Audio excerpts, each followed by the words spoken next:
El ejército mexicano atendió una emergencia que ha sido anunciada como el inicio de una nueva guerra entre cárteles. Un ataque armado en contra de los tripulantes de un vehículo Lamborghini con placas para Chiapas fue el que se registró al interior de Hacienda. No es secreto que el cártel Jalisco Nueva Generación y la familia michoacana mantienen disputas por el control de algunos territorios de México. Sin embargo, no es común ver a un grupo delictivo ir contra el fundador de un cártel rival. Lo que te mostraré en este video es un nuevo episodio en el desarrollo de la pelea entre estos dos grupos, pero ahora en un contexto por demás relevante: los embates de los gobiernos de México y Estados Unidos contra los cárteles como parte de la Operación Frontera, una serie de operativos y amagos que han obligado a algunos delincuentes a esconderse, a disminuir sus operaciones o incluso a prepararse para lo peor, ante el incremento de operativos en su contra en territorio mexicano, según ha quedado consignado en un reportaje recientemente publicado con testimonios en viva voz de líderes del narcotráfico.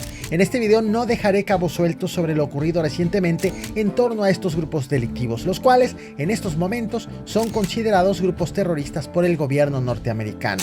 3 personas sin vida y una más lesionada es el saldo de un ataque con arma de fuego a los tripulantes. Esto que ves en pantalla ocurrió la madrugada de este sábado 8 de marzo. Se trata de un ataque armado cometido en el estacionamiento de un bar ubicado en una ciudad que hasta hace un año era considerada como una de las más seguras del centro del país, Querétaro, en un hecho donde 3 personas fueron asesinadas y una más resultó herida de gravedad. De acuerdo con la Secretaría de Seguridad Pública del municipio de Querétaro, el crimen ocurrió alrededor de las 4 de la madrugada en la colonia Colinas de San Pablo, cuando las víctimas se encontraban dentro de una camioneta Lamborghini verde con placas de Chiapas. Inicialmente, las identidades de las víctimas pasaron desapercibidas para los medios que consignaron el hecho. Sin embargo, posteriormente se confirmó que justo allí había un tema de interés. Pero no me adelanto. El vehículo quedó estacionado frente a los establecimientos de los clubes nocturnos Fisher's Club y The Normal, cerca de la hacienda de Los Laureles. Según reportes iniciales, las víctimas estaban por abandonar el lugar cuando fueron atacadas con armas de fuego. Tras recibir el reporte de detonaciones, elementos de la policía municipal acudieron al sitio y encontraron a 4 personas en el interior de la camioneta. 3 de ellas ya no presentaban signos vitales, 2 mujeres y un hombre. En tanto, la 4ª persona resultó herida y fue trasladada a un hospital para recibir atención médica. La Fiscalía General del Estado de Querétaro informó que se activaron los protocolos de investigación con perspectiva de género y se inició la recopilación de evidencia en la escena del crimen. Para la noche del 8 de marzo, las autoridades no habían confirmado ninguna identidad ni los posibles motivos del ataque. Sin embargo, con el paso de las horas, algunos medios locales comenzaron a confirmar que entre los fallecidos estaban Diego Méndez Vargas, hijo de José de Jesús Méndez, alias El Chango, quien es considerado un fundador del cártel de la familia michoacana.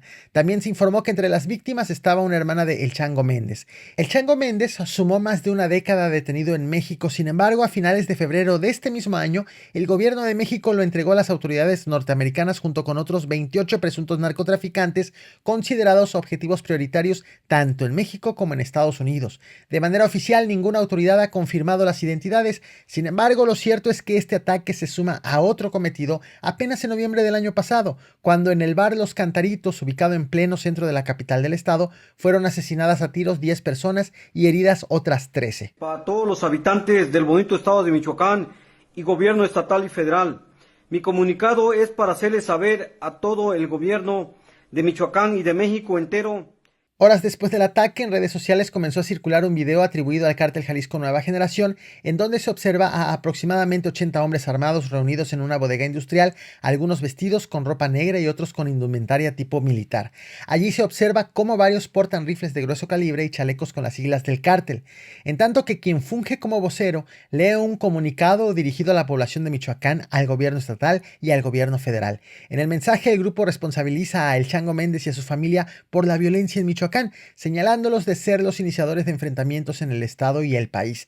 Incluso acusa a la familia michoacana de dedicarse al tráfico de metanfetamina, fentanilo y cocaína, así como de haber colaborado con el grupo criminal de los Zetas en el pasado. En la grabación, el cártel también atribuye a la familia michoacana la autoría del ataque con granadas ocurrido en las fiestas patrias de Morelia en el año 2008, además de acusarla de apropiarse de extensas áreas de cultivo de aguacate y limón en Michoacán.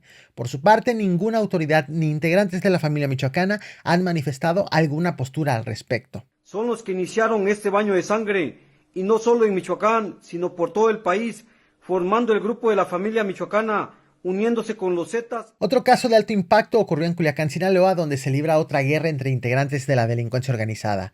Aquí, este 8 de marzo, fue atacado a tiros José Heriberto Vega, conocido como el Comandante Jaguar, un elemento de la Policía Estatal Preventiva que logró sobrevivir a pesar de que el vehículo en que iba recibió más de 100 disparos en su contra.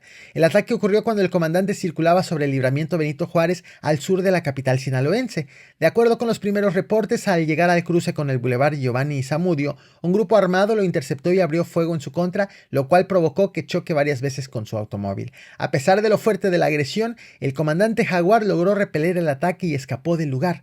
Posteriormente, un automovilista que circulaba por la zona lo auxilió y lo trasladó hasta el sector La Primavera, donde el oficial pidió apoyo a sus compañeros de la corporación. Minutos después, fue llevado a un hospital para recibir atención médica. De manera preliminar, se reportó que su vida no corre peligro y que solo sufrió un rozón de bala en el brazo. Tras el ataque, elementos de la Secretaría de la Defensa Nacional y la Fiscalía General del Estado de Sinaloa desplegaron un operativo en la zona y aseguraron el área para iniciar las investigaciones. Durante la inspección, fueron encontrados más de 100 casquillos percutidos. El atentado contra el comandante Jaguar se suma a una serie de agresiones contra policías en el país.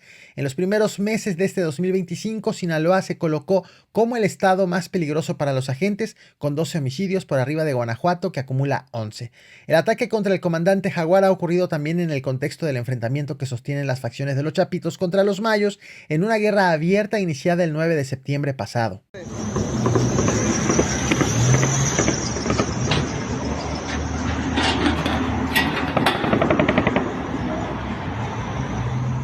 Los ataques a los familiares del Chango Méndez y al comandante de la Policía del Estado de Sinaloa encienden focos de alerta justo en el momento en que el gobierno de México más ha combatido a los cárteles obligado por el gobierno de Donald Trump como moneda de canje para evitar la imposición de aranceles. En las últimas horas, el diario The New York Times ha publicado una serie de entrevistas hechas a altos jefes de diversos cárteles para conocer sus posturas sobre los recientes embates orquestados por los gobiernos de México y Estados Unidos. De acuerdo con el reportaje, en los últimos meses, integrantes del crimen organizado en México han optado por ocultarse o por modificar sus operaciones. Fuentes del gobierno y operadores del cártel de Sinaloa, por ejemplo, aseguran que han reducido la producción de fentanilo en ese estado. Incluso, algunos líderes del crimen organizado expresaron su preocupación sobre posibles acciones militares del gobierno de Estados Unidos dentro del territorio mexicano, a tal grado que el operador de un grupo delictivo explora las formas de proteger a su familia en caso de que exista una intervención extranjera. En tanto, productores de fentanilo afirmaron que ya comenzaron a cerrar sus laboratorios. Más testimonios de integrantes del cártel de Sinaloa señalan que han vendido propiedades y reducido personal para compensar la caída en sus ingresos, además de que han comenzado a invertir en equipos avanzados para detectar drones estadounidenses en territorio mexicano. El temor manifestado por los delincuentes al diario estadounidense se encuentra latente a pesar de que la presidenta de México, Claudia Sheinbaum, asegura que su gobierno no permitirá injerencia extranjera en el territorio nacional. Sin embargo, ya sea que entre o no entre el ejército estadounidense, los golpes a la delincuencia organizada y el temor entre algunos delincuentes son completamente reales. México no está en venta, que la patria no se vende, que la soberanía no se negocia. Y aquí estamos los mexicanos y las mexicanas para defender nuestra patria.